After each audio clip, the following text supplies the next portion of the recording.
আসসালামু আলাইকুম প্রিয় কলিজার বাজিরা আর বিহাই বিহানেরা, আমি আপনাকে কাদের বিহাই আর একটা লয়া ব্লগে আপনাকে স্বাগতম জানাচ্ছি। এই ব্লগে আমি আপনাকে হারঘে অনার্স চতুর্থ বর্ষ প্রাণীবিদ্যা বিভাগের গেট টুগেদারে কি করলাম তা দেখাবো এবং রাজশাহী কেন্দ্রীয় বোটানিক্যাল গার্ডেন ও চিড়িয়াখানায় কি রয়েছে তা সম্পর্কে কিছু বিস্তারিত আলোচনা করব। তো চলেন তাহলে শুরু করা যাক, আর ভিডিওটা আপনারা শেষ পর্যন্ত দেখবেন এবং যদি ভালো লাগে তাহলে লাইক কমেন্ট করবেন। পার্কে ঢুকেই প্রথমে আরিফিনের সাথে দেখা হলো।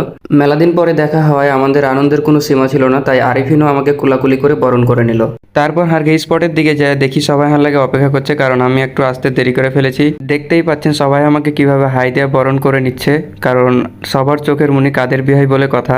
এদিকে রান্নাও শুরু হয়ে গেছে, এক একজন এক এক কাজে ব্যস্ত। কেউ রান্না করছে, কেউ চাল ধুচ্ছে, কেউ আবার পেঁয়াজ মরিচ কাটাকাটি করছে, কেউ আবার গল্প করছে, কেউ ছবি তুলতে ব্যস্ত, আর আমি সবাইকে ক্যামেরা বন্দি করতে ব্যস্ত।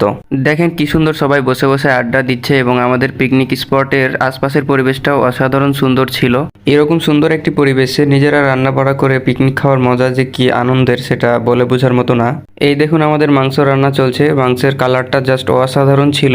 রান্নার কালারই যেহেতু এত সুন্দর, তাহলে স্বাদ কেমন হতে পারে সেটা বুঝে নেন। প্রচন্ড গরম, আর এই গরমে রাঁধুনিরা ঘেমে পুরো একাকার হয়ে গেছিল।